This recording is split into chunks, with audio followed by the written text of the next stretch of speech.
We are here finally to show you how to build a deck.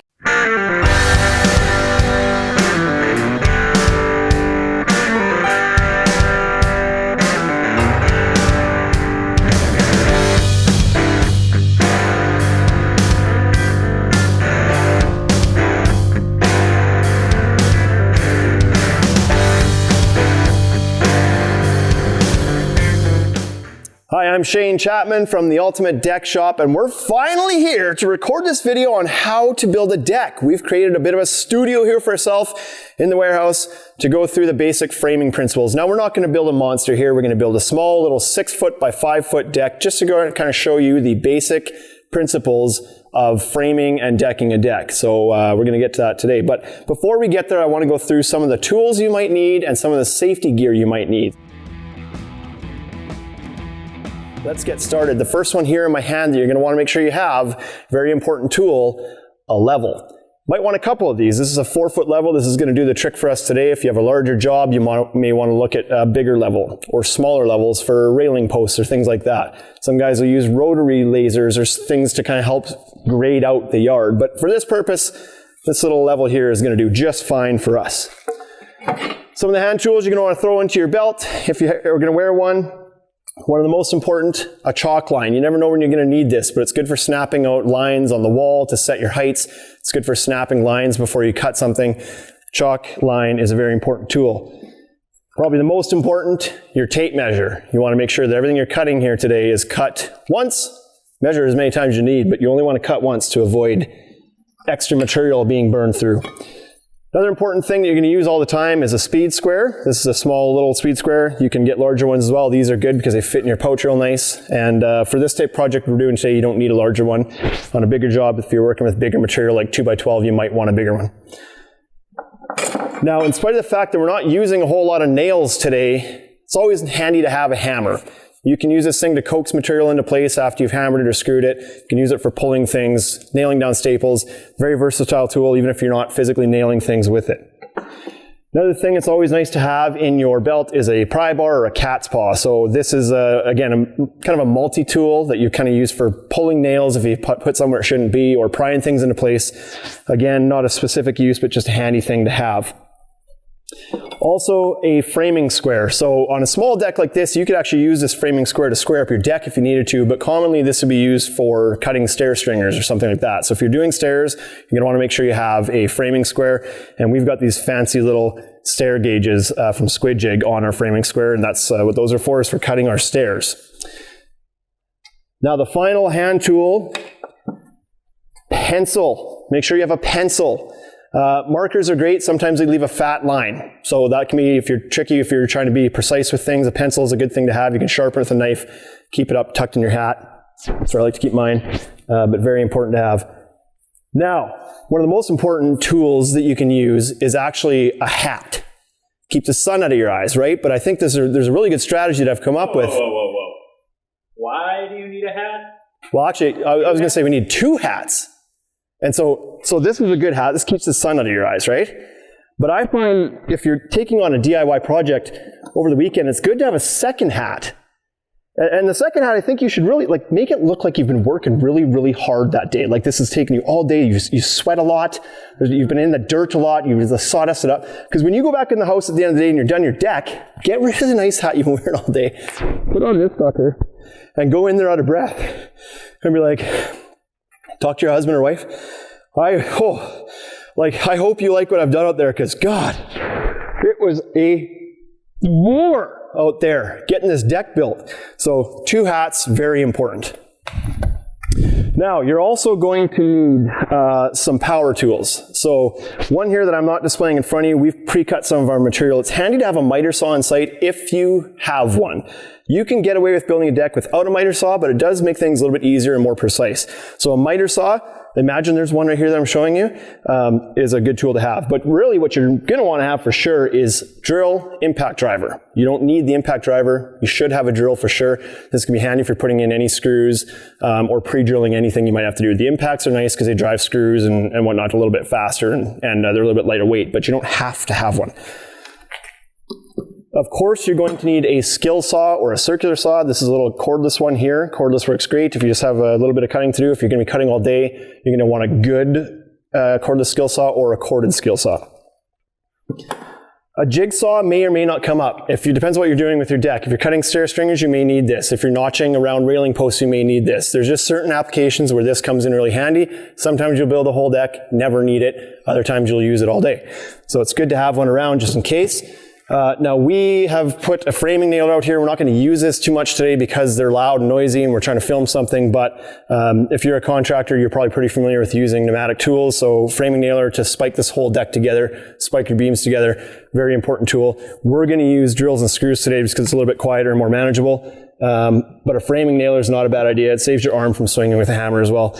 One other tool we're going to talk about today, this is not a necessity. We're going to deck this with pressure treated lumber today and give it a cleaner finish with our little Camo Jig tool. So you'll see how this works a little bit later. Not a necessity, but a nice to have. So that pretty much wraps up the tools you're going to need. Of course, there's other tools out there that you may are thinking like, hey, you're missing this, oscillating tools, whatever it might be. We're trying to keep it to the basics for somebody building a deck the first time that doesn't have a whole bunch of tools, but these ones, hard to build a deck without. So keep in mind those things. Now we're going to get into the safety gear. So before you get started on this deck, make sure you're safe. The first piece of safety gear that I like to use is bait. You need a little bit of bait. So put the bait down, and you can worry about that later. Now, the next thing is hearing protection, very important. A lot of these tools are very loud. You might not think you need hearing protection, but certainly you're standing beside a miter saw all day or all weekend and it's buzzing in your ear. Some little earplugs go a long way. If you're doing a lot of cutting, depending on what you're using, treated lumber, a mask is not a terrible idea. You don't want to be bringing in and breathing in all these particles that are coming off the treated lumber. And probably in my opinion, the most important, safety glasses. Safety glasses, you don't get a second chance at your vision. So make sure you're wearing your safety glasses. You never know when a piece of wood or something is coming off the saw and into your eyes. It worked every time. It worked. What are you doing here? I just threw a little bait out. I thought I could use it as a set of hands today. Building a deck. Yeah, just going through some of the safety gear. And one of the most important pieces is to have a second set of hands. Somebody to help hold up the other end of the lumber. Great way to get a second set of hands. I knew it works every time. If you're building a deck, throw a few beers out. It'll find you a helper every time. Now, you don't get to drink that, though. That was just these are for later. Okay? Hate to lose a finger. You hate to lose a finger. I mean, you got 9 of those, only 2 eyes. So let's be a little bit more cautious with the eyes. Safety glasses, very, very important. Got our helper here now. That's great. We got our belts on.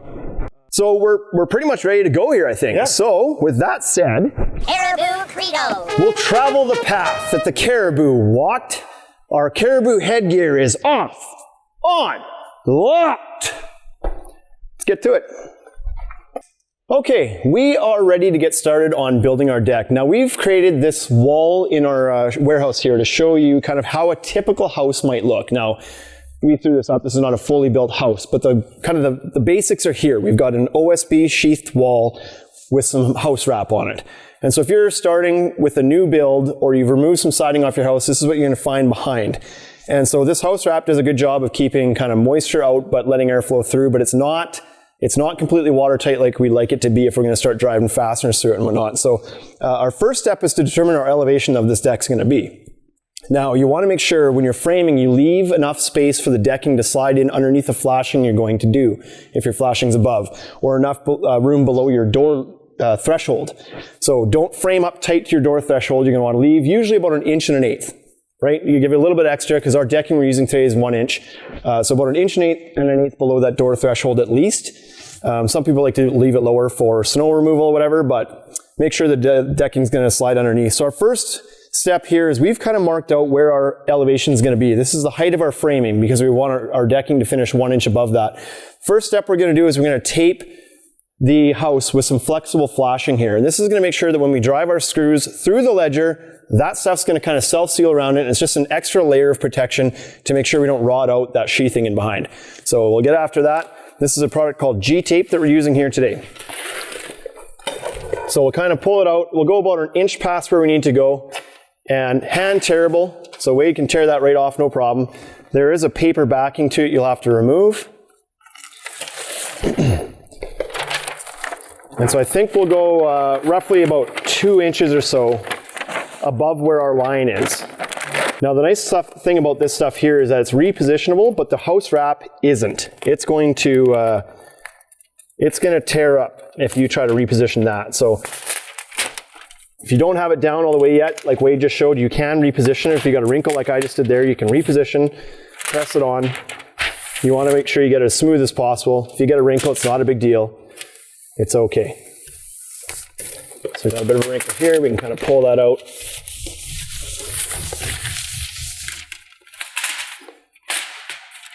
I'm really smooth. Wade's a little rougher on the edges. It's probably the extra digit that I have that he doesn't have that's helping with this process.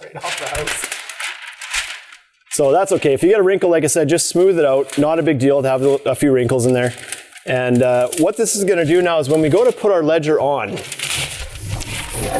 it's going to go over top of this flashing. And so when we screw through this, that flashing in behind is going to self-seal around those screws. So we've covered our line up. Wade's going to remark his 29-inch line. That's how high we want to be on this house. I can also do the same on this side, just for now. And yeah, that's step one, is to get that flashed. So now we've got our flashing up on the wall. We're ready to hang our ledger. Now there are other ways that a deck can be built. If you're not attaching to your house, you don't need this flashing here. You do have the option of dropping a second beam underneath and allowing the deck to float or be freestanding from the house. This is only applicable if you're tying into the house itself. You want to remove that siding and attach directly to the house. Now, in some instances, Wade, we always find that if a house is stuccoed without any rigid foam insulation on the exterior, it's just wire and stucco and a scratch coat, you can just attach directly over top of that, but use a spacer, like a deck to wall spacer or something, to allow the airflow behind and allow water to drain behind, just by spacing off the house and using a good silicone around those spacers. Yep. So that's an option too, because cutting into the stucco can be a little bit tricky, can actually invite more problems if you don't do it correctly. So we're going to do it this way to show you, because this is most common. And so the first thing we're going to do is we want to measure, make sure we find our line. And so we know that we built an 8-foot wall, and this is a 6-foot deck, and we're going a foot in off each side. So I know that we're going to go here. This is going to be the start of our wall. And we want to go 29 inches up because we determined before that that was the grade that we were going to use. And so we're going to start hanging this ledger. And we want to make sure we're on our line both vertically and horizontally. Now, I'm just going to throw a screw in this right now to temporarily hold it in place. And this is not the safe way to do this. We're going to add additional fasteners, but just to kind of hold it so we can get it properly leveled before we find our studs is the idea here. And so that's going to temporarily tack that in place. You'll notice that board kicked out. These screws we're using have a reverse set on them to keep the hole clean. They're a little bit fancy for this purpose, and now we're going to throw a level on this and make sure that Wade's side is also at a good height.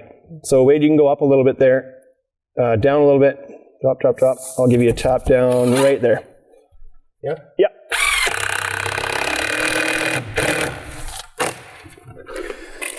Okay, so now we've got our ledger tacked in place. This is not ready. This is simply kind of holding the board there so we can get off and do some measurements and figure some other things out. Now, ledger attachment is one of the most common areas that a deck's going to fail, and so you don't want to get this part wrong. But unfortunately, a lot of people put on a few screws and leave it there.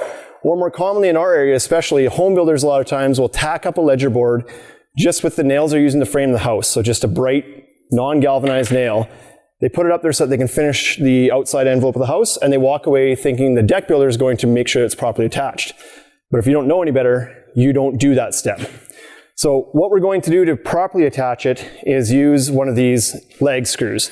So this isn't a typical leg screw that you might have used in the past or be familiar with in the past, where you actually need to get out a hex head socket and or an impact driver and drive these home. That might be kind of more what you're familiar with. And so these are fine. They do the job. And if you want to use them, fine. But it's just a few extra steps. If you want to go to Simpson or FastenMaster or GRK or U2, they all make some sort of self-tapping wood screw, structural screw. So these are not made like a normal screw. They don't shear off like that. They have the appropriate shear power. And these things are amazing. They are way more convenient than these things.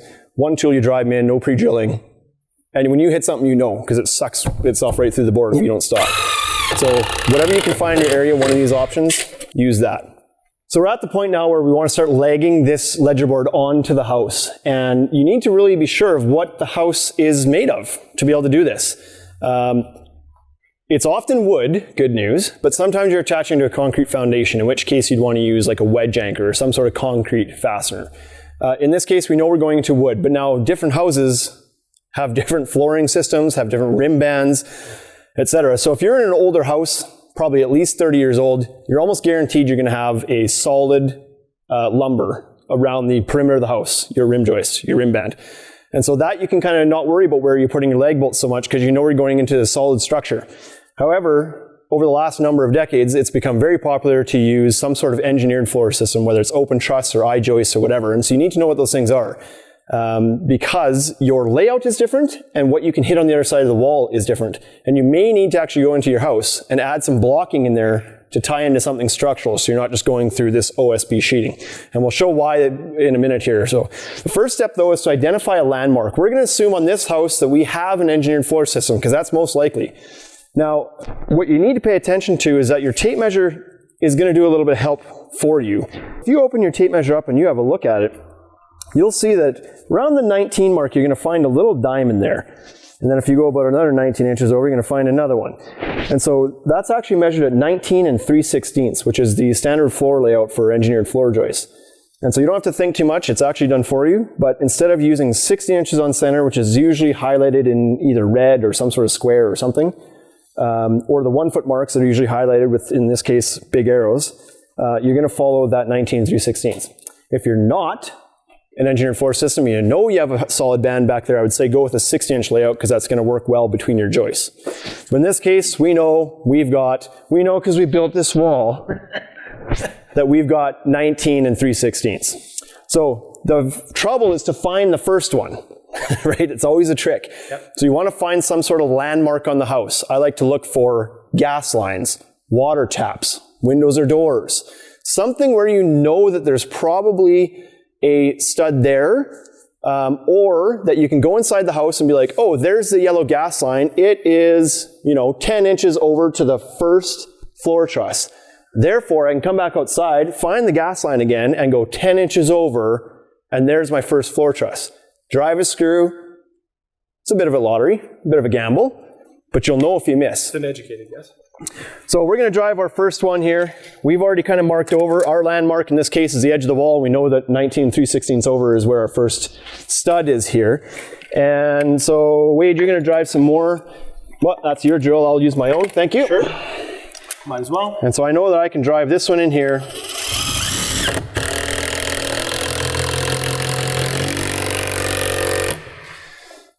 Now, a couple people are going to say you're supposed to stay 6 inches in from the edge of your joist, and that's true. You should leave a bit of a gap between the edge of your ledger to make sure you're not going to crack that out. These screws are really good at not splitting, and that's where our joist is, so I just did it, okay? So, off my case. Now, we know 19 3/16 over. If we go from here, Wade can go ahead and mark out the rest of that layout to the right of those marks, the diamonds again. And we know that's where the next one is, and that's where the next one is. That's it. You got it? Okay, so the other thing is, Wade, do you want to drive a screw just into the middle of nowhere? Flush in there, and if I would have kept driving that, it would have kept sucking in. That's how I know that we've hit something solid on the other side of the wall. Now, if we look at the screw that Wade's driving right now, Wade, go ahead and drive that and see what happens.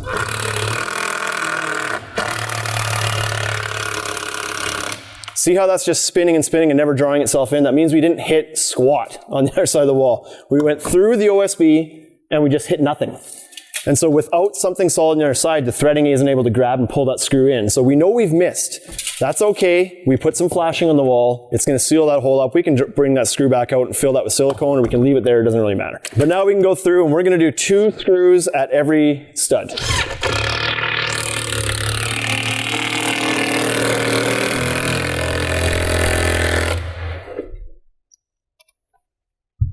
Right. If a home builder has put your deck on, you could talk about that right there. Right? So like I drew that. I drew this in and that drew out. Sure. So that's a good point. So if anybody ever wonders why you go and put these legs screws in afterwards, Because a lot of times you'll see a bunch of nails spiked in here and you're like, oh, it's probably done right. It's not. And you'll find that out the first time you drive that screw, because as soon as Wade drove that screw into something solid, it pulled this ledger so tight that it popped those screws back out.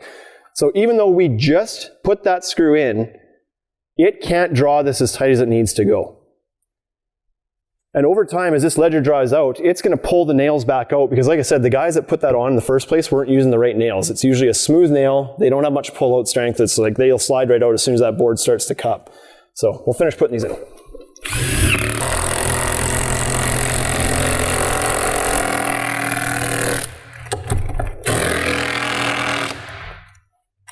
Now we have a securely attached ledger. We've gone 2 screws every joist because we're a little bit further apart. Sometimes you can get away with staggering in between every joist bay. If you're going to go 6 inches, you can go up, down, but 2 on the ends always to kind of suck that in and keep it tight. When it's an engineered floor joist and they're 19 inches apart, I like to go 2 on every one just to make sure you're a little bit extra secure. Your local building codes may give you some guidance on what you need to do in your situation too.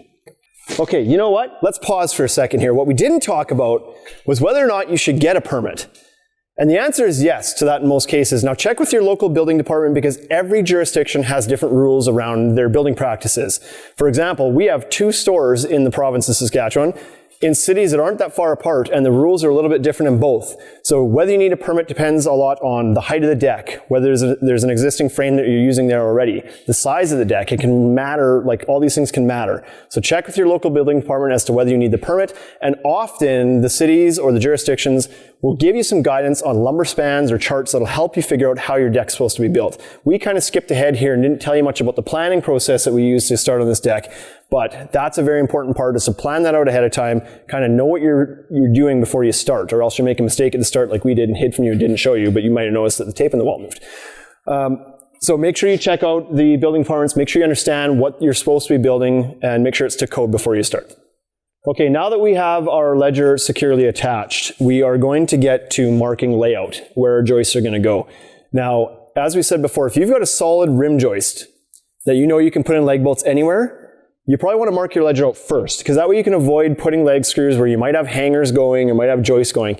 In this case, we don't have that option particularly because we're going into where the engineered floor system is, so they are where they are.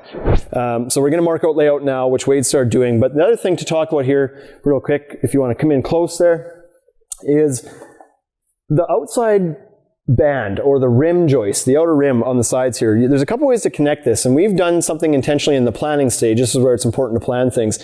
If you don't plan, you may just plan to come in here and put your first joist butting into your ledger flush to the outside like this. And that's fine, that's not wrong. However, I would recommend putting some hardware on the inside of this, like an L70 bracket from Simpson, 90-degree bracket to hold that. But if you want to up your game as far as strength goes, we've actually cut our ledger 1.5 inches short on each side, so that we can actually mount the outside rim up to the house and screw in this side, or nail in from this side into the ledger, which gives a stronger connection. And we're still going to use an L70 bracket in the corner here, but this just steps it up a little bit more. So that's why we've done that like that. So Wade has gone ahead and marked the layout. Now, if you're just building a standard deck, no picture frame, no nothing, all you have to do is hook onto the edge of your ledger board here, go over 16 inches, and mark your next spot. With composite decking, you want to be at no more than 16-inch centers and sometimes even 12-inch, a lot of people do. We're putting on treated lumber today, 5/4 by 6, 1-inch thick stuff. That also requires a 16-inch on center layout. You can get away with 24-inch on center if you're using 2x material. Certainly 2x material is a good product to use. It's much more stable than using 5/4. But I think if it was my deck, I'd still do 16s. Why not? It's only a couple extra joists, right? So Wade's going to hook on. He has hooked on and marked out our layout. Our layout is a little bit different because we are doing a picture frame, and we'll show why and how that's being done later. But know that on a standard layout, you would hook mark 16, X to the side of the line, mark 32, X to the side line, mark 48, and so on. And that's where your joists are going to go. So Wade's done that for our layout here, which is modified a little bit. He's actually going 16 inches on center from this point, and we'll show you why later. He's now got his line marked. He then comes back with his speed square and draws that line all the way down the side of the ledger. And that's going to make sure that when we hang our joists, we're square to the ledger board. Okay, now a quick little tip when you're working with treated lumber. This lumber here has all been cut. We pre-cut this ahead of time. And you can see where the lumber's been cut because it's bright.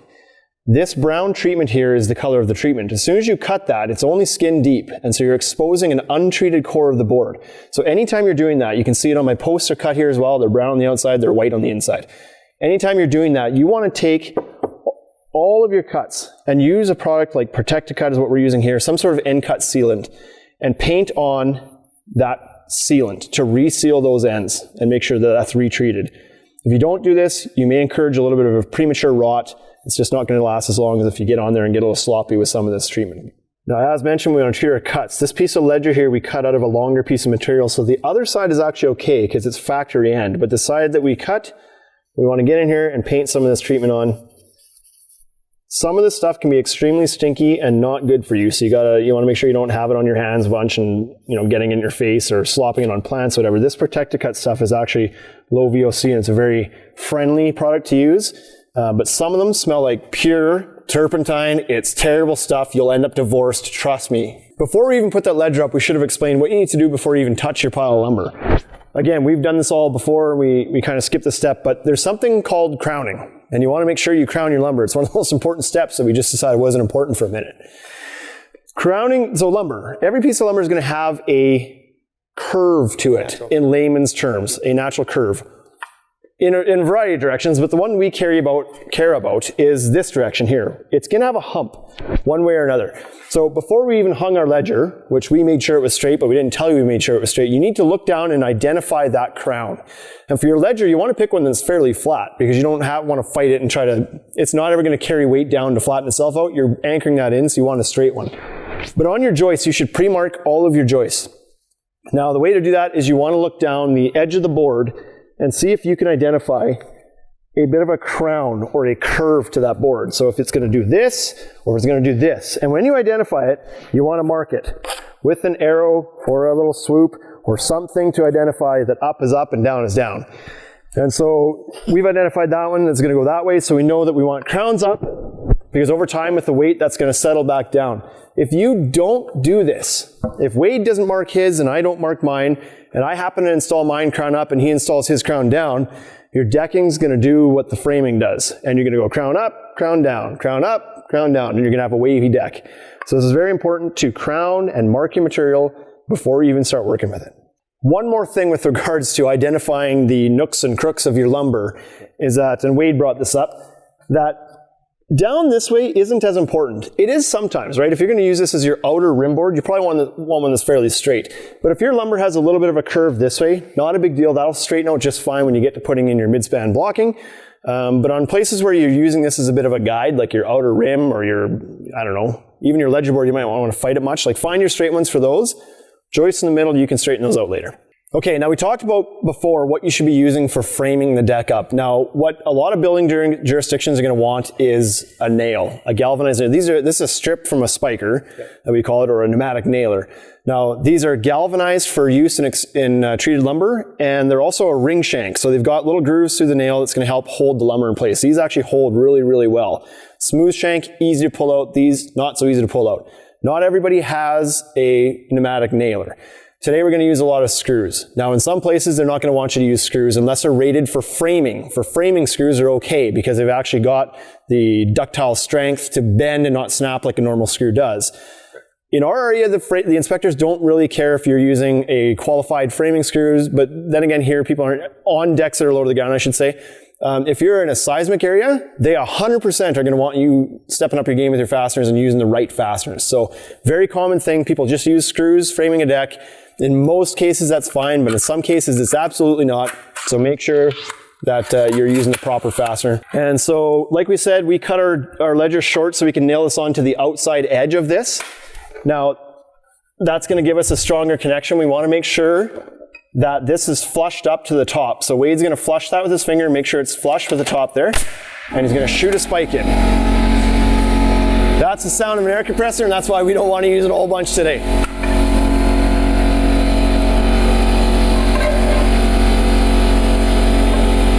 Now what we're doing now is we're just putting a temporary brace on and getting this level. You may want to give your deck a slight pitch down towards the outside.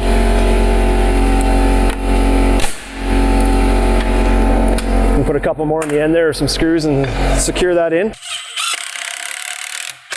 Now the reason for putting a slight pitch in the deck is for water drain off. Now if you're putting plank style decking with gaps in between, the water is going to drain between the boards anyway. If you're doing something that does not drain, or you're doing a drainage system or whatever, you're going to want to follow the install instructions for that material if it's something like a vinyl sheet, because you do have to have a certain amount of pitch to allow the water to drain. I, with plank decking, never cared too much about putting too much of a pitch on. If anything, I would err on the side of it sloping this way, but I usually tried to build them pretty level because the water's dropping through regardless. Okay, a couple more tips about putting on that first ledger. We chose to put the treated factory end against the house just because it's the one that has the best treatment. And we painted the other end. Now, we're going to end up trimming those off later and you'll find out why too. So not necessary to paint those at this point. But another reason for wanting to put these on fairly level is it makes your railing install a lot simpler when you go to do that. So especially if you're using a surface mounted rail, having a deck that's nice and flat will give you less headaches when you go to install that railing. So Wade's going to get this all flushed up here.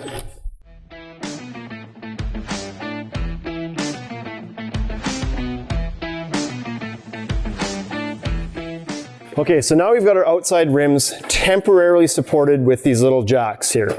We've got it nice and level, and now we can get on to planning out our beam. Now, some guys or gals will choose not to do this first. They might put their beams up first. I actually did that quite often, especially if there's more than one beam, or if the deck was an odd shape. You might want to level all your beams first. Some guys use a grade laser to make sure that they're all perfectly level and kind of match the ledger height. Being that this is a small deck, this is probably the easier way to go, is to kind of temporarily hold these up. That way you can measure down exactly where the beam's going and cut your post to that length. You'll notice, or maybe you didn't, that Wade put in 4 screws on the end, or nails on the ends, into the lumber. When you're using dimensional lumber like this, you always want to use the height of the lumber divided by 2. That's how many screws or nails you need to use. So this is 2x8. Therefore, we're using 4 screws. If this was 2x10, we want to use 5 screws. If it was 2x12, we'd want to use 6 screws, or nails, more ideally. But that's what code requires for that kind of thing, so make sure you use the proper number of fasteners as well. So now that we've got our outside rims jacked up, they're level, they're where they want to be, we're going to build our beam. We know how wide our beam is supposed to be because it's going to be the same width as what the total ledger measurement is at the house. And so we've got our material pre-cut here. Wade has crowned them, and we're going to spike these all together. Now, a good point that Wade just brought up a moment ago off camera because he was too shy, was that the fastener length you want to use too needs to be about double the material size. So in this case, we're attaching 1.5 inch pieces of lumber, 2x, and so we want to use at least a 3 inch or 3.5 inch screw or nail. The nails we're using on the spiker are 3.25 inch. And so that works great. If you're joining, a piece of 2x into the end of this 2x here, that's great. That's a good amount of embedment. The tricky thing is when you're attaching 2 of them together as a ply, side by side, the fastener can be a little bit long, and so therefore you got to angle things a little bit to make sure you don't fire out the back and nail your board down to the sidewalk or something. So Wade's going to build up this beam here. He's got it crowned. Same thing with the beam. You want it to crown up, if any crown. So again, crown your material, crown that up so that the weight settles it down again. And there's a trick to making sure, every board is crowned a little bit differently. Wade's going to show us a trick here, even though these are pretty straight. Actually, you've got something to play with there. So we're going to build this beam up. Now we're going to spike it, and we're going to use, again, the 4 nails. It's a 2x8 beam. If you're using 2x10 beam, use 5. We're going to spike this in rows of 4 about every foot. Every foot, 6 inches, we're going to do that. And we're going to flip it over and nail it from the backside too. This is going to seem obnoxious. There's a lot of nails going into this, but we're laminating this together to be structural, so we need to make sure it's going to stay together. So as you can see, Wade he's feeling and making sure that the material is lined up. Now you want to know which way is up on this, because that's the side you want to flush. Sometimes this material is different thicknesses. So you want to make sure that the top side is flush. If the bottom side isn't, that's okay.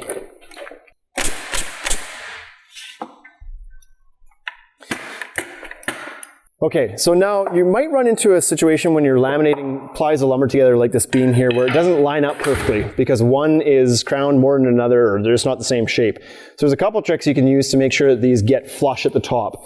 Now, if you're using screws to laminate this thing together right now, Wade's showing us a way that this can be done. So if you notice here, there's a lip here, right? We're probably 3/16 of an inch difference between these two, but we've got them flush back here. Now we need this one to be the same as this one, but we've only got a little bit of material to do, so it's not easy to push that with your hand. So Wade's he has driven a screw in there. He's now gonna take his hammer, hook the screw, put the head on the other piece of lumber and pull that, and now we've got a flush situation there. So if you're using screws, this works perfectly. Now you can spike that or screw that together, it works great. Now, if you're using a nail gun, you can accomplish the same thing, and this is easy to do if you're by yourself too. If you nail about a 45-degree angle into the corner of that lumber, it's going to go into the lumber below. But if you shoot a nail in there, and Wade's going to do that right now, he's going to shoot one nail. Now you can actually get on top of that with your hammer and pound that nail in. And as you pound that nail in, it's going to draw this board over. You got a little bit more to go there, Wade. Perfect. So now there's no holding. You don't have to use your hands to hold that while you nail it. That nail is doing the holding for you. We've got this thing fleshed up. Okay, now Wade has this beam all spiked together with nails, and that's good enough. We always like to throw a few of those structural screws we talked about before in here as well. And the reason for that is as this lumber dries out, sometimes it likes to tend to pull away from each other. These just give a little bit of extra holding strength. So we like to throw a few of these in here as well.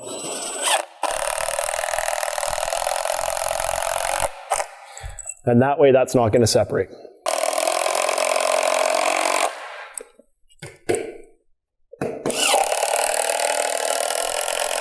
We have got our rims up, we've got our beam built, and now we need to make up the rest of the difference between the ground and the top of these with a post to get the beam up high enough.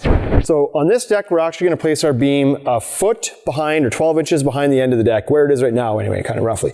And so that's okay because we know in our area that 2x8, you're allowed to go up to 16 inches of a cantilever or hang past. So make sure you know what that is in your jurisdiction, because in our other store, it's 18 inches. Here it's 16 inches, a little bit different everywhere, but make sure you're within those rules. So we're going to go 12 inches back from this. We may end up trimming this later, but that's okay. 12 inches or less is okay. So that's where our beam's going to go. So now we have to measure down where the beam's going to go to the ground. And we know that that number is, in this case, 23 3/4 inches.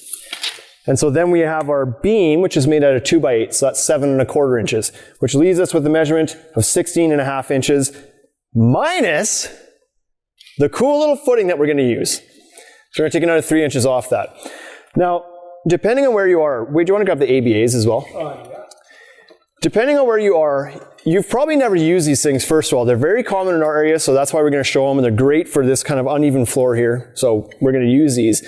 In your area, you probably are familiar with something more like this, because you're probably digging a concrete pier. We didn't talk about that much at the start, but your options for footings is to land them on a concrete pile, a helical screw pile, whatever it is in your area that you're planning to land them on. In some jurisdictions, you don't have to go into the ground, or you have to go very shallow because there's no frost. But these are the type of thing you're going to use to mount on top of a concrete pier that gives you a 1-inch standoff to make sure the water doesn't wick into your post and your deck footing and rot it out prematurely.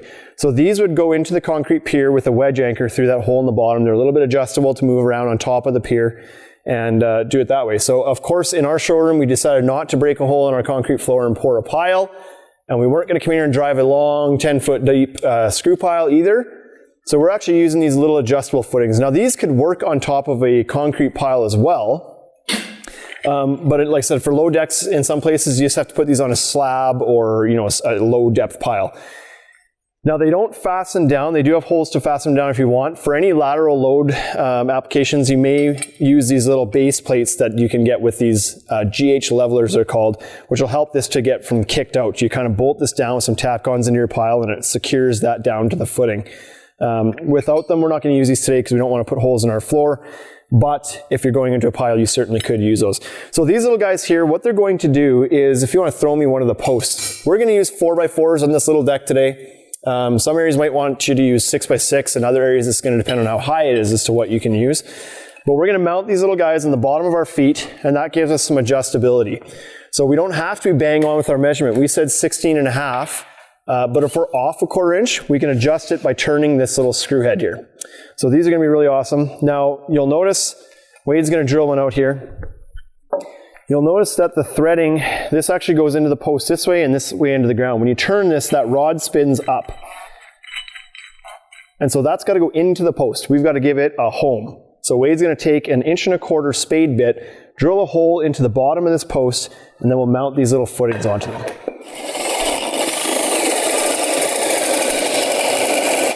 Okay, now Wade has the hole, the housing drilled for this threaded rod to live inside. But first things first, we have exposed new raw material again. We're going to give this a nice healthy coating of end cut sealant. Make sure this is nice and protected. Now the inside of this is unlikely to ever see moisture because it's going to be upside down, but we're going to droop some in there anyway. What was that term? Droop. Okay. Not the one you would have used, eh? Okay, so Dribble, pour. Sure. Yeah, we could pour it right in there. That was a stiff shot you poured right there, actually, eh? So Wade had marked diagonal lines across to find center on the bottom of that post. You want these things to be roughly center. If they're not perfectly center, it's not the end of the world, but they should be pretty close. So he's drawn the lines across to find center. He now drilled the hole. Now, what we want to do is we want to fasten this plate on with some structural screws. And so we're going to center that over top of the hole, and we're going to drive 3 screws to attach that plate to the bottom.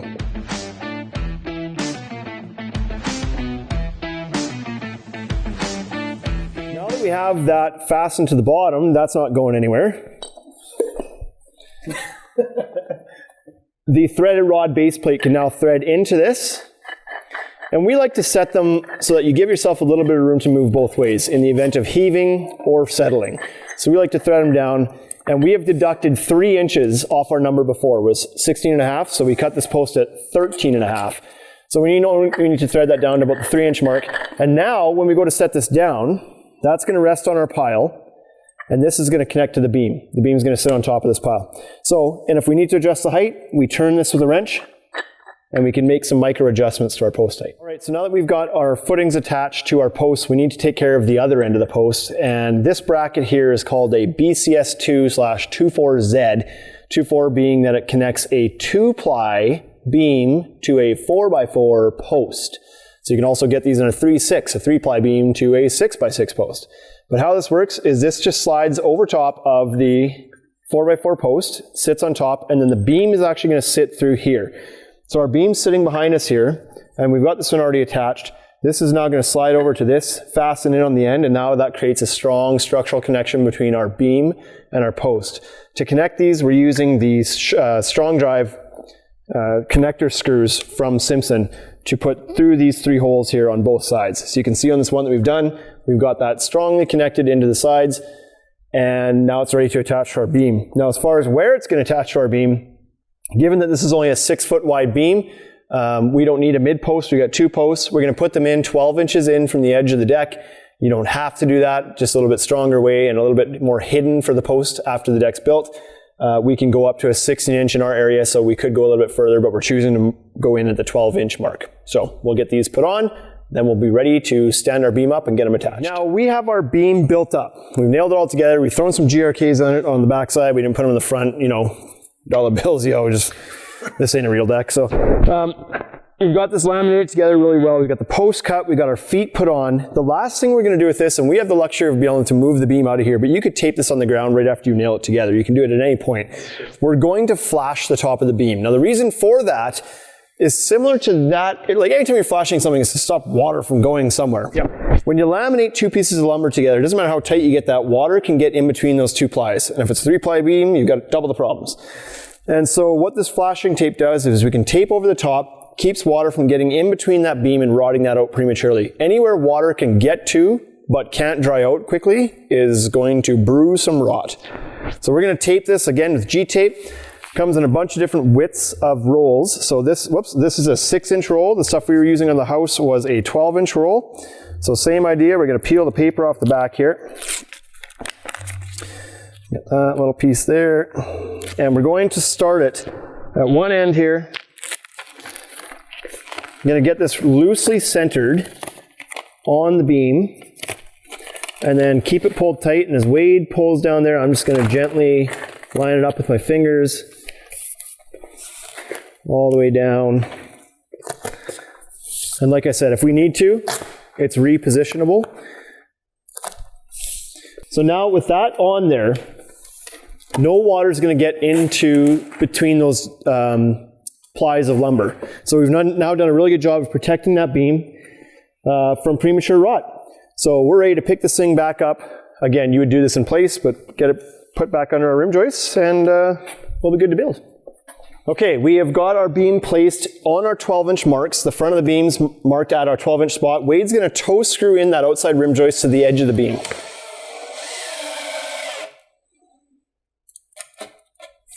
So now we've locked that in place. We no longer need our jack here anymore. So we can pop that jack off, get it out of the way. It's no longer doing anything.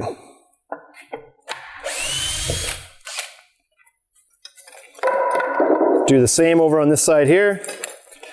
Get that flush to the outside. We've cut this beam exactly to length. And so, go ahead. Now another thing that we were doing there that you don't think to talk about, but when you're drawing something with the toe screw, you don't want to flush it and then drive the screw, because what the screw is going to do going in on an angle is pull that material forward with it. So what we did there, without saying anything, was kind of felt that we kept the rim joist about 1/8 of an inch past the beam, so that when Wade tightened that screw, it drew it in, and then you stop screwing when it gets to be flush. So now it's nice and flush to the outside, the screw's sunk in, this is now on there, and now we can get our level back out and check level everywhere. Okay, so we've got our rim joist tacked into the beam here. Now what we're going to do is just recheck level on these, because they were just temporarily supported before. So now that we've got our permanent beam underneath, we're going to check level. It looks like we're maybe a little high on the outside, so we need to drop this beam a little bit. And so Wade's just going to do that by turning that foot right there. And so that puts us right where we want to be. Now, easy enough, we picked it up, he turned it, but you would just use a crescent wrench or a plumbing wrench or something to turn that footing there to adjust your up and down. That's what's really nice about having an adjustable footing at the bottom. Now we'll go over to this side here. We'll do the same. Wade, you could drop it just a little bit, like maybe a half turn. And that's bang on. And now if we check level, if we got our ledger on properly, we should be pretty darn close right there. And that's pretty darn close right there. Okay, now here's a really great tip before you start loading up your joists. We're ready for joists right now. But a great tip, on a deck this small, unlikely to find too many inconsistencies, but on a large deck and on a composite deck especially, the varying thickness of the lumber can really wreak havoc on how flat that deck turns out to be. And so a nice little tip is, before you go start loading joists onto the deck, crown them all up, set them on 2 flat surfaces. If you have to put a 2x4 or something underneath, do that, and stack them all together. So in this case, we've only got 5, but imagine if you had 20, you'd want to go and find the highs and lows. So I can tell just sitting here that this joist here is about 1/8 inch taller than the one beside it. So what I'm going to do is I'm going to move these around and stack them from low to high. So that's a high one, I'm going to put it at the end. I'm going to move these guys forward here. I feel like that one's a little bit taller than this one beside it again, probably. So I think it probably wants to come down likely second from the end here. And now if we get that done, now we're probably about as good as we can get. And so just by stacking low to high means instead of our decking traveling like this up and down, it's just going to travel in a straight line. And yes, at the far end of the deck, it might be 1/8 of an inch lower than the other end of the deck, but it's straight and it's flat. And that's what we really care about. So this little sorting trick can solve a lot of headaches. So now we're going to load these up in the deck, install them one at a time, choosing from the same side of the pile till we get through to the end. Okay, so before we get loading joists, we've got to match our layout from the ledger and transcribe that to the beam. Sometimes if it's easy, you can do that ahead of time. You can hold it up to the ledger and just draw them straight across and mark them both at the same time. We didn't do that. So I'm going to go through and I'm going to mark my same centers here that I did before. We'll just hold my tape here. If you're a one-man show, you can get somebody to just kind of hold that, or put a screw in there and hook your tape on it. But we're going to draw these across on top of the tape. Sometimes a marker can help with this. It's a little bit easier. But yeah. Before we get our joist put up, we actually remembered that we should probably install these little 90-degree corners first, because the way we're framing the rest of the joist is going to make these tough to get at afterwards. So right now, Wade's going to go in there and put these L70 brackets from Simpson, L70Z I should say, because they are galvanized, that's what the Z means. He's going to put it in those corners to keep those nice and tight. Like I said before, the fact that we went to the outside of the rim is going to give that some strength, but for $1 fastener, this is going to make that connection a lot stronger. All right, we're ready for joists. So I'm going to start bringing these up and we're going to lay them out, and we know where they're going to go because we've marked our layout previously. So we're going to slide this joist across that beam, butt it up to the mark, and make sure that we're flush with the top. Now Wade is going to drive a screw in here, and this is just to temporarily hold this on the mark. So that's in there now. We've got our line drawn so we can adjust this a little bit to the line. And probably Wade will put another screw in through the bottom there just to make sure that's locked plumb. And remember I said I'm going to pull that a little about 1/8 of an inch out of plumb and let Wade drive that in with the screw. So that pulled perfectly right there.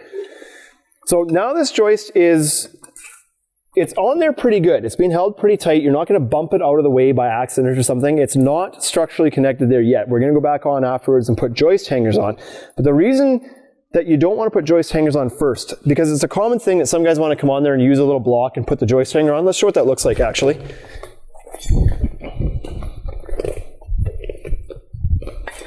Here's what a lot of guys will do.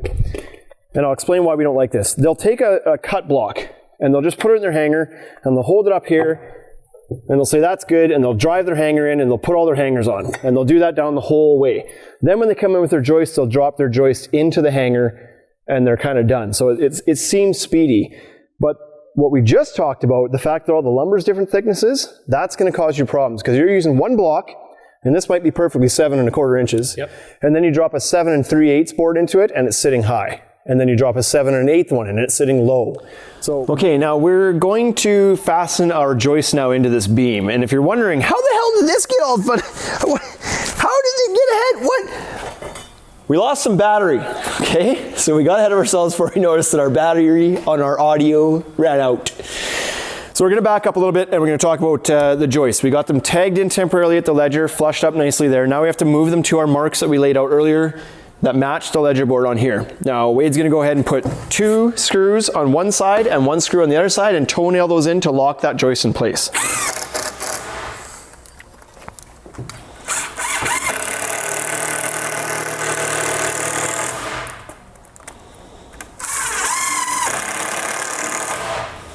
Now that's locked in there real nice and not going anywhere, but you may have a jurisdiction that wants you to use a hurricane tie. And so sometimes we do here, sometimes we don't, but what we're going to use is either one of these 2 hurricane ties. This is called an H1Z from Simpson or an H2.5.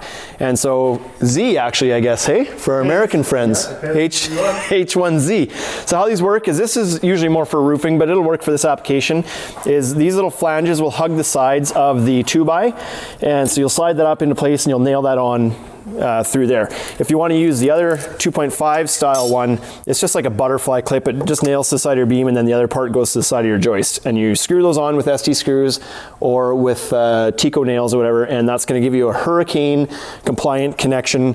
It's called a hurricane tie for that reason, to tie your joist into your beam. So now we're backing up again to talk about the blocking again because of the battery issue, right? Nothing ever goes right with constructions. Usually it's not a battery issue. Yeah. In the audio, might be a battery issue on your drill. So we're doing a picture frame around this deck. If you weren't doing a picture frame, you wouldn't have to worry about this joist that's so tight here. You could just go 16-inch centers and run your decking long and you'd be all good. But we're doing a picture frame around this. And therefore we need some sort of track here to land the boards that are running this way and to support the board that's running this way. The most common option is to do what's called ladder blocking. You cut some 3.5-inch pieces here. They go in every 6 inches on center. You flush them up between, and now you've got a ladder shape that's going to support the deck board that runs this way, and the boards that run this way are going to land on this joist. So this supports it. This works really well because water can still drain through. It's nice that way. It's a little bit finicky because you got to cut a whole bunch of these little blocks, and as you're driving screws or nails into them, they're so small, they may split or blow up. If you're going to be doing a double or triple or quadruple or 5th tipple or 6th tipple, not the words, nope. Then you'll want to use ladder blocking for sure, just wider blocks. However, what we like to do on single picture frame is take a solid 2x4, and this is now answering the question as to why did we put that first joist only 3 5/8 inches over and not a full 16? It's for this reason. We want to get this 2x4 in here and put it nice and flat and flush to these 2 joists. Are you pound that in? Nope, because I don't have a hammer. So that's going to go in flush there. We're going to feel and make sure that it's flush to the top of this joist. Wade's going to redrive this screw. And we're just going to go along this board here, flushing this up, driving a screw every 12 inches or so is likely good, or a nail ideally, framing screw or a nail. So for demonstration purposes, we'll kind of skip the odd one and get to it here. Nope. Yeah, go ahead. Okay, so once we've got this side all well, and this is a good tool, your speed square again, to make sure that you're sitting flush here. That'll show you if you're off. Now we want to pull this board in tight, and we're going to do the same thing. Now you can see that we've got some issues here with the height, so we can do some tricks here to kind of pull that up. If you want to start, do you want to start at the back again or here? Up to you. Now while Wade's fixing that in here, I'm going to tell you why we like this style of blocking. Number one is this creates a super solid structure on the outside of the deck. So this 2x4, pick a straight one because it's going to help to straighten the entire outside edge and perimeter of your deck. Some people like to use a double rim on the outside, and that helps to straighten things too. But by doing this, you're going to ensure that it pulls in nice and straight and tight. It's very strong outside corner. Another reason we like it, continuous blocking for a surface mount railing post. So if your post is supposed to be here, but you have to move it over a little bit, you've got blocking all the way down. It'll work in all applications. You might want to go underneath and add a bit more meat underneath this where the railing posts do go to get a deeper leg connection in there, but this at least gives you a starting point. Another reason we like it is when the deck boards come and meet that picture frame, they're all getting fastened down to the same plane of material, and so it keeps those in alignment really well. So go ahead there. Beautiful. So Wade now is showing us a little bit of a trick here on how to force or manipulate these boards into plane with each other because it's a little bit high right now. Now this is where a hammer comes in handy. Again, we haven't really used a hammer to hit anything with yet today, but it's used a lot for prying and for kind of manipulating material.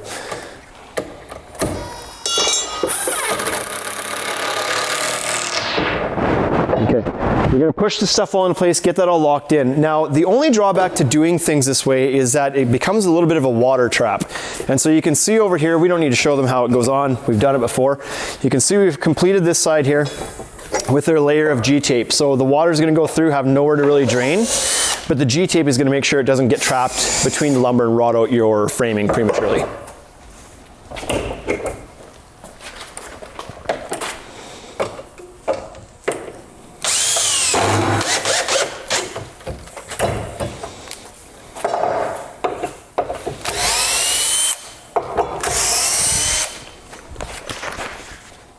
Okay, now one of the most important parts to building a deck is making sure that it's perfectly square.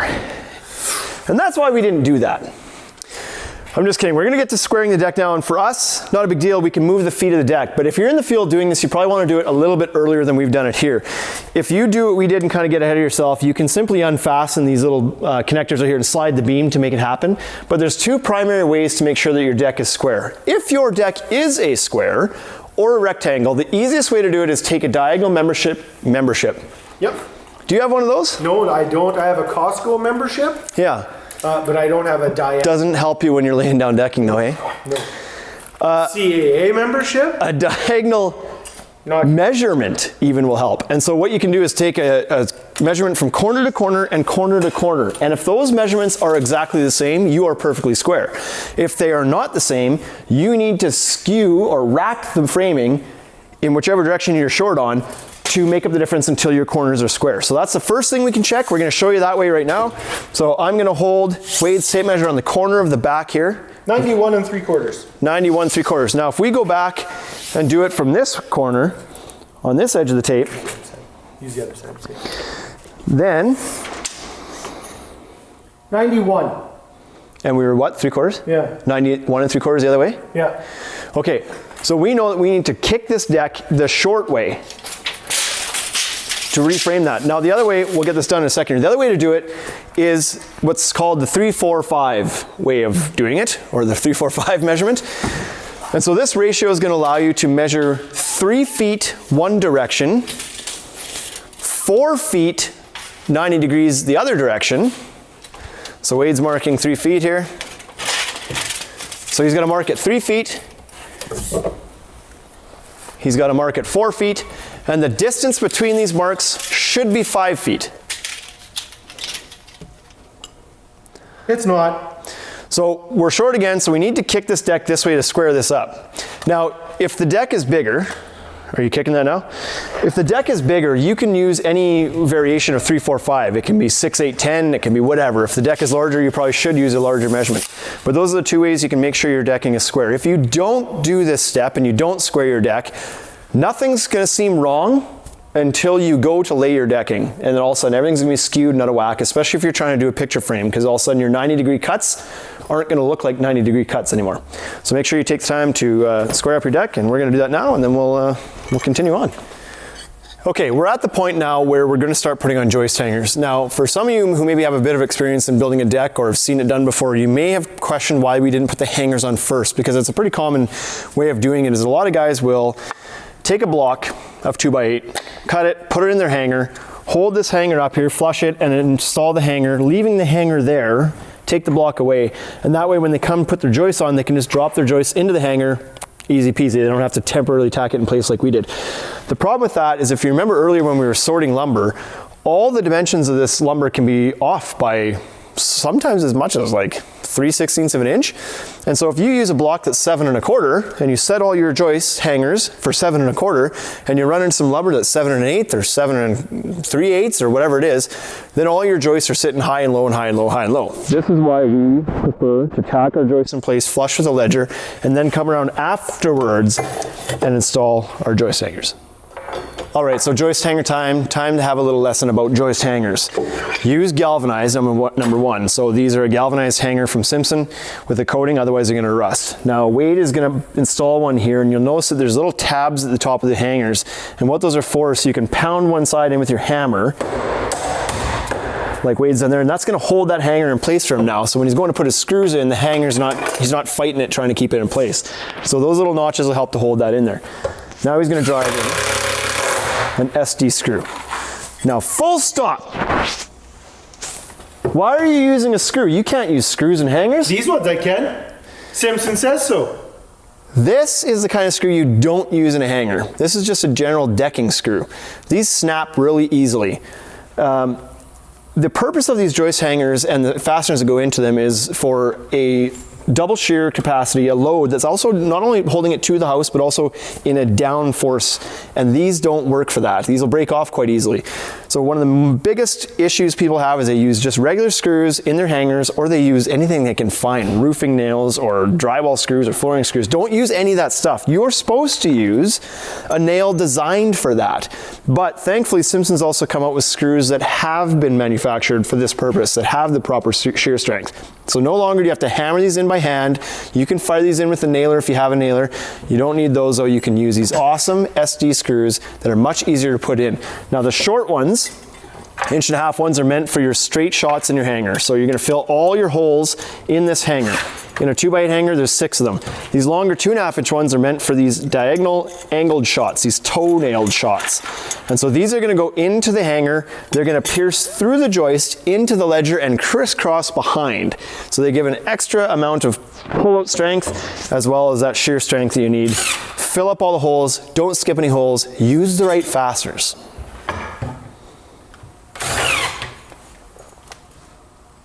Welcome back to How to Build a Deck with Wade and Shane. We're at the stage now where we're just about ready for decking. So we've thrown in our mid-span blocking. Now you can see in between every joist bay we've put in a block, and that's at about the mid-span or midpoint of the deck. Sometimes the plans are going to call for this to go directly over top of the beam. I usually like to put it at the middle span because that's where the joist is most likely to roll on us, but the purpose of doing this is to kind of give strength and rigidity to the whole frame, and it also keeps our joists, like I just mentioned, when it starts to dry out or move around or whatever, it's going to keep these locked straight up and down plumb instead of trying to curl or wobble or whatever. So putting this in gives an unbelievable amount of rigidity to the deck. It no longer wants to rack and rattle around. This stiffens everything right up. So important to put these in. If you're on 16-inch centers like we are, these are cut at, like the bay is 14.5. We usually cut them just shy of that, like just 14 3/8, maybe a little bit more than that, just so that they fit in nicely in case the joists are a little bit wide or they're turned a little bit or whatever. And these will force everything straight. So now you notice that our joists for the most part are almost perfectly plumb. Next step. 2 comments. Sure, yep, let's hear it. Would you like me, hold on, for the shot hold on. to get close. No, wait, let me help you with this. Okay, so this, because it's where the mic is.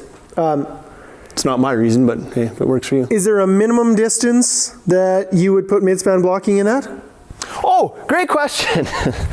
So I'll be quite honest and frank here. I don't know what code says for minimum distance. I would say it's probably unnecessary. Like if you're at 4 feet, I'm not bothering putting midspan blocking in. Right. We're at 6. This is probably the minimum I'm going to put it in at. We're at 5 here, sorry, actually. So 6, like anything like 5, 6 more, you're going to want to put rows of mid blocking in. And if it's any more, like I always like to live by the rule of 8 foot. So if I have a deck that's 16 foot out, I put 1 row in, but if I'm going 18, 20 feet out, I'm probably putting 2 rows of midspan blocking in. No more and then than it's 8 feet. No longer midspan. Then it's third span. Yeah. Okay, and then the other thing that I think you should do is if you have a really, really, really bad 2x8 or 2x10 in your pile, you don't need to return that to the lumberyard. Cut it up into 14 and 3/8 strips. That can be your blocking. That's your blocking. God, I knew there was a reason why I baited you into this thing, because you're just full of great tips. Next. So now here's my favorite part. I've been waiting to do this since we put this on Crooked, because I know for a fact that there's people out there watching this that are like, they've probably commented already actually. They probably didn't get this far in the video before they commented about how crooked we put that on. Okay. But here's why this doesn't matter. At some point we're going to flash this too. Not only that, but the siding in the house is going to eventually cover that too. But so what we're doing here now is that we're going to use this flexible G-tape flashing again. Now, Sponsored by them. more commonly, you're probably going to use a rigid flashing, like a plastic or an aluminum. Be careful, you need a barrier between the aluminum or tin and the treated lumber because it has copper in it, it'll corrode. So you need to put some tape under there if you're going to do that anyway. We're going to use flexible flashing again because it's what we have on hand. So what we've done is we're taking a 6-inch roll, we've made a mark out, it can be 2, 3 inches, make sure you're covering your ledger, that's the whole point of this exercise. We're going to fold this, we've marked it at 3 inches or so. This is very sticky stuff. Sticky. And we're going to lay it down on our line here. Okay. We should have come my way a little bit more weight. Let's go my way. So here, right there. Okay. I'm good at that if you're good at that. Approximately 3 there. Looks like approximately 3 there. Okay. Okay, so now we've got it covering our ledger and our joists here. And so now we want to slowly tuck it back into the corner of the house, pressing it in there so it's tight. And now we're going to gently roll that up the wall. Got some wrinkles, that's okay. Like I said, it is repositionable if you want to get those wrinkles out of there. This thing is never going to see a drop of water in its life, so I'm not too worried about tearing the tape up and doing that. Now, the point of this step here now is that we want the water, should it get behind the siding, to come into this flashing edging and run out underneath the deck boards. So you want to go up the wall a little bit because when you reapply your siding here, if it's stucco or it's vinyl siding or it's whatever, hardy board, it's going to come down over top of the siding. So you're creating a watertight seal along here. Like I said, more commonly you're probably going to run into using like Z flashing made out of plastic or metal or something like that. But for the purpose of this, we're using G-tape flexible flashing.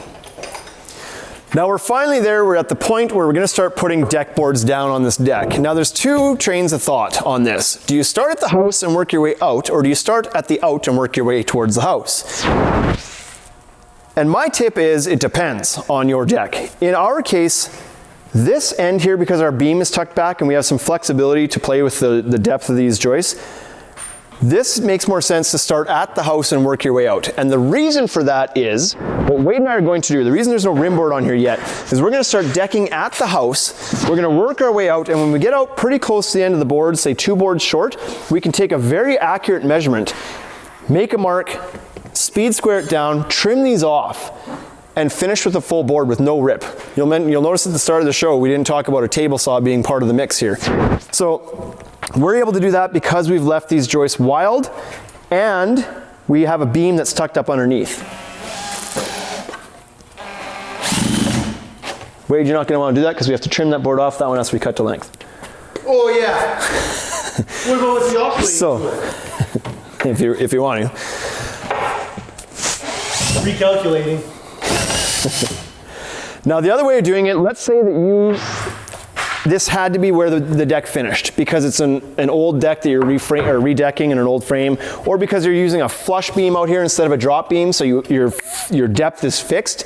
Then it makes more sense to start out at the edge, work your way back towards the house, because 90% of the time you're going to have a rip board, and that rip board is much better to be tucked under the siding at the front of the house where it's kind of hidden than it is to have a rip board out here where you're going to see it all the time. So in those scenarios, start out here, work your way back. In every other scenario, drop beam, new deck, we're going to work our way out, we're going to trim these things off accurately, and we're going to finish with a full board, and everybody's going to be happy.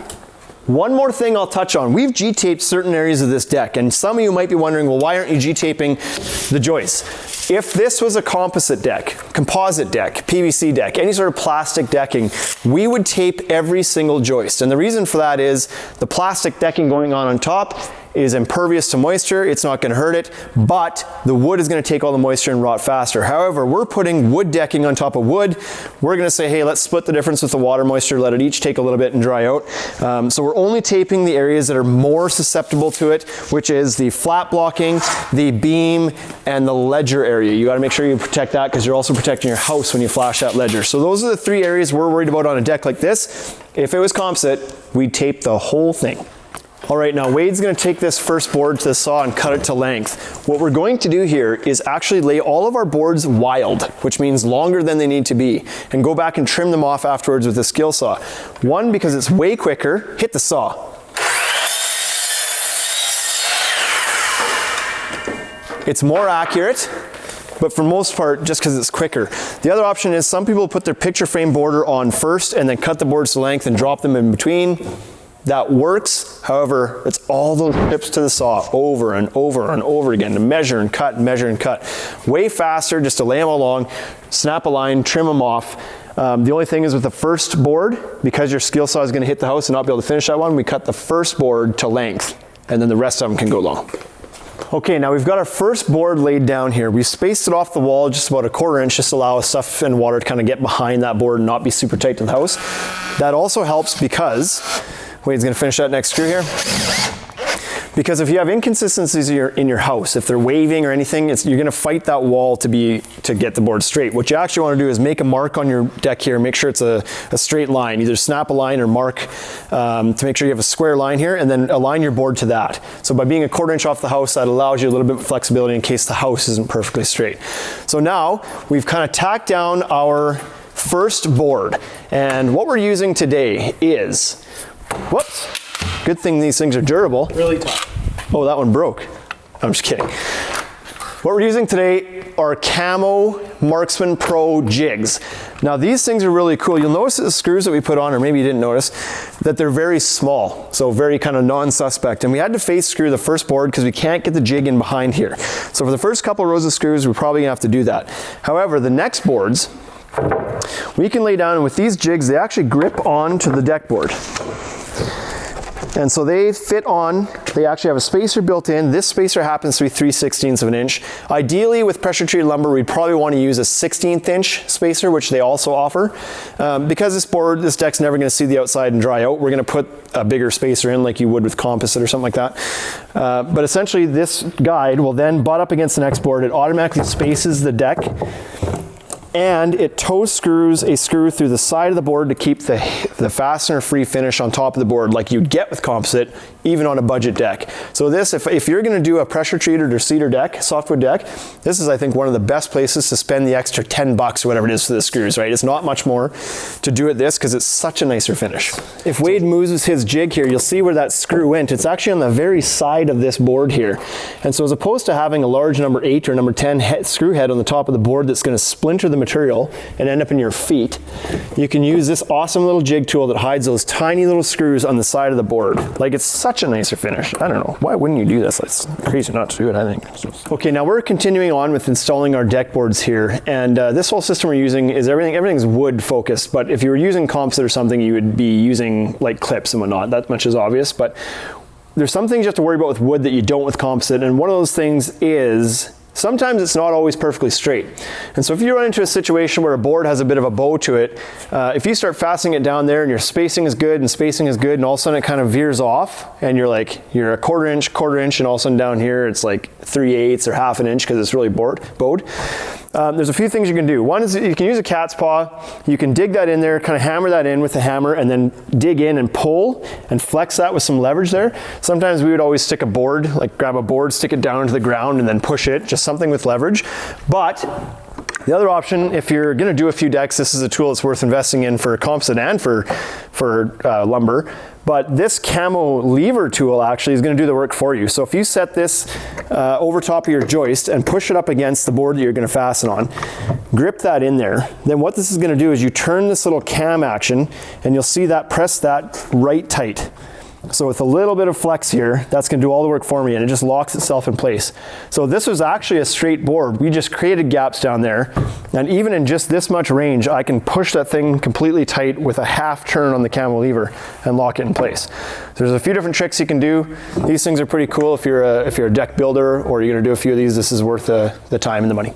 So tip: keep the beer cold, because if the beer gets warm, you lose your help. I forgot about this tip. I knew this tip. I've been burned by this tip before, and I forgot to keep the beer cold, and Wade took off. So, I guess I'll finish this myself, and anyway. Oh! Jackpot! He left his stiletto. Mine now.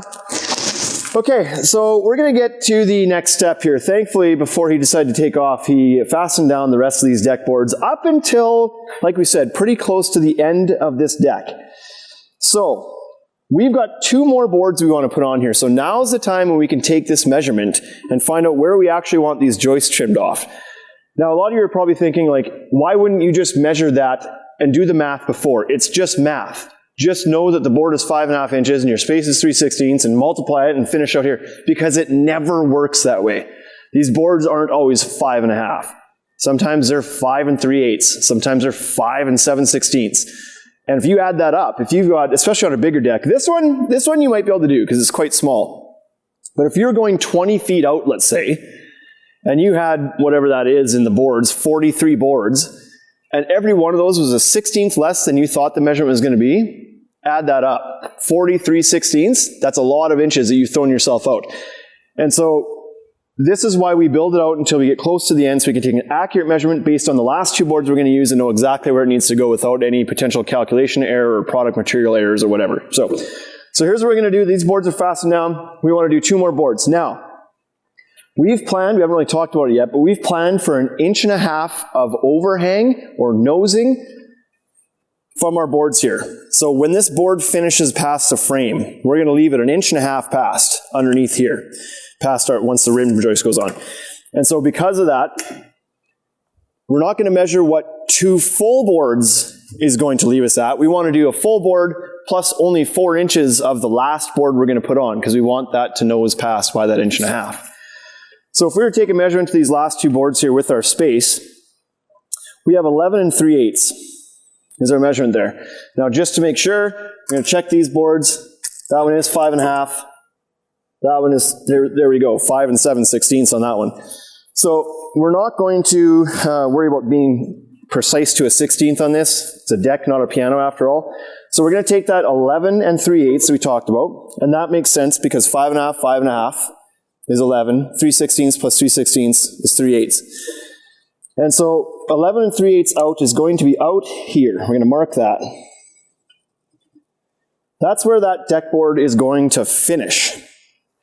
Now what we actually want to do is stop short of that by 1.5 inches. So we're going to bring that back to 9 7/8. Now that's giving us our nosing. So the framing is cut short by 1.5 inches of where the decking is going to be, so we have that 1.5 inches of nosing. Now the other thing we need to consider here is we have to put a rim board on the end of this yet, which is another 1.5 inches. So we actually want to be 3 inches shy of where our deck board is going to end right now. So we're going to bring that back from 11 3/8 all the way back to 8 3/8. And I probably should have done this over here so I could just snap a line, which would be the best way to do it. But 8 3/8 there, 8 3/8 down here. So we've got that line marked. Now when we trim these off, we put our rim board on, we're left with an 1.5 inch nosing once we put our final 2 deck boards on. Now 1.5 inch is a lot. 1.5 inch is pretty common when you're doing composite decking because you're then going to typically use a fascia board underneath that's usually, if it's a PVC, it's a 1/2 inch. If it's composites, it could be 5/8, it could be 3/4, but you're left with a decent inch and, not inch, sorry, a 1/2 inch or 3/4 inch nosing when you're done with the fascia. In this case, we're just going to go with a full 1.5 inch. Some people would prefer to trim the fascia out with a couple rows of deck boards or do some other type of skirting there. We would build for that to happen in the future. That's why we wanted to skirt the deck, give enough nosing that you could tuck something up underneath and complete the look of the deck. So now that we got our lines marked here at 8 3/8, we're going to snap a line. We're going to draw our lines down with our speed square. We're going to get our skill saw out. We're going to cut them all down. Okay, so we are nearing the end of the deck. We're down to the last part of throwing this picture frame on. Now we're going to miter these corners. You don't have to. You could do a butt joint if you want, but of course everybody likes the look of a mitered corner better, so we're going to show you how to do that. And the trickiest part for somebody who doesn't have the tools or the knowledge to figure out what this corner is to figure out what the corner is. Did I just say that? Yeah. So we want to find out what this is because it should be 90 degrees, but rarely does that actually work out perfectly in construction. It's probably not 90, it could be 89, it could be 87, it could be 89, it could be whatever. So if you've got an angle finder, great. If you know how to math that out, great. But a very simple DIY way to do this is to simply grab your 2 boards that you're going to use.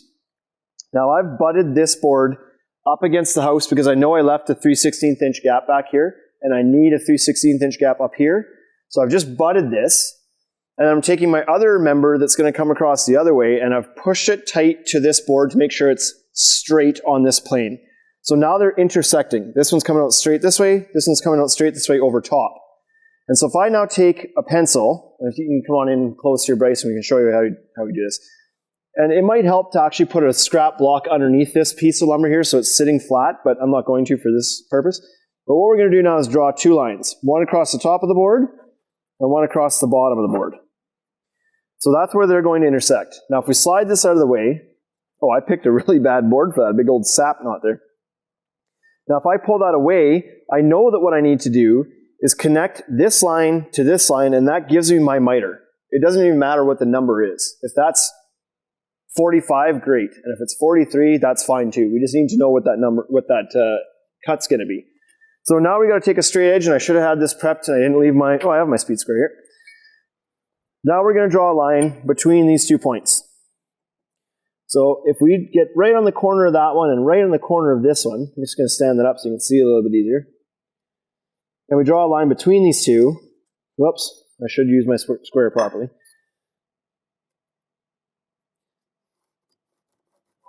That's going to give us the angle that needs to be cut to make this corner and continue on the other way. So simple way to do it. If we now take this to our miter saw and simply turn our miter to the line, so use your saw blade to kind of line up on that line, that's going to be the number. And again, it doesn't matter what the number is, we don't even need to know it right now, but we're going to find out once we get it on the saw.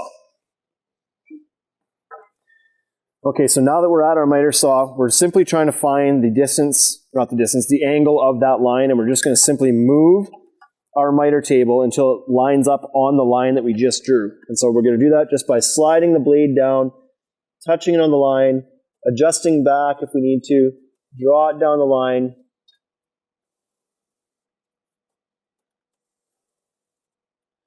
And that looks pretty close there now. Eyeballing that down that line so we can lock that in.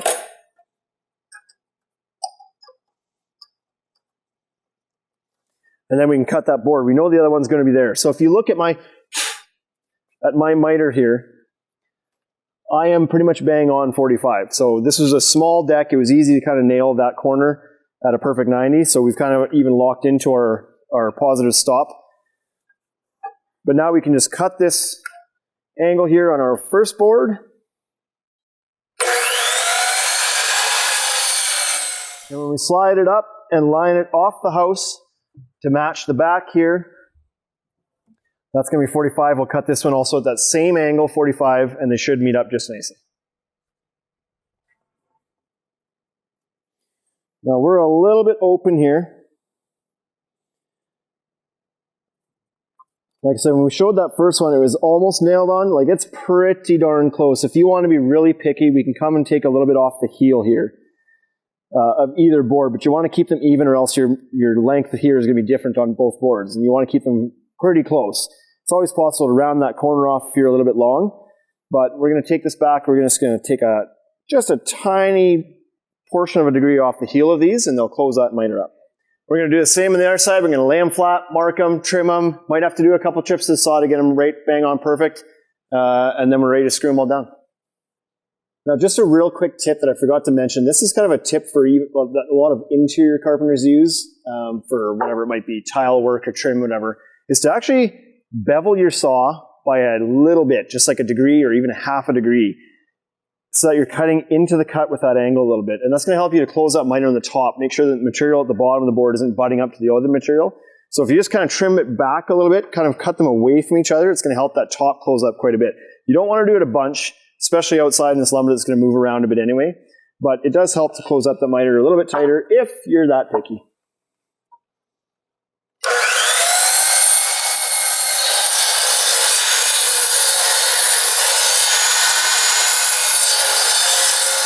Okay, well, that's it. We've got ourselves a deck built step by step.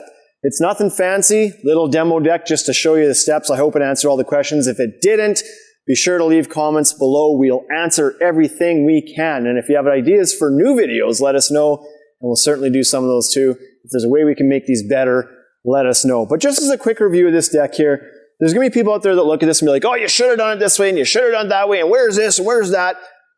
100%. There's a million ways to skin a cat with this game. So yes, in a lot of decks you would put some knee bracing underneath for sway, or a sway brace underneath, things like that. We didn't need to do it on a small deck like this. The people that are watching this video are building small, manageable projects. There's just some aspects to this that don't need to be done on every deck, so we didn't do them. Could our miters be a little bit tighter? I could have spent a few more trips to the saw. Could I have gapped things a little bit better? I could have. Could I have busted out the track saw? I could have. But at the end of the day, we're trying to get you to understand the basics of building a deck.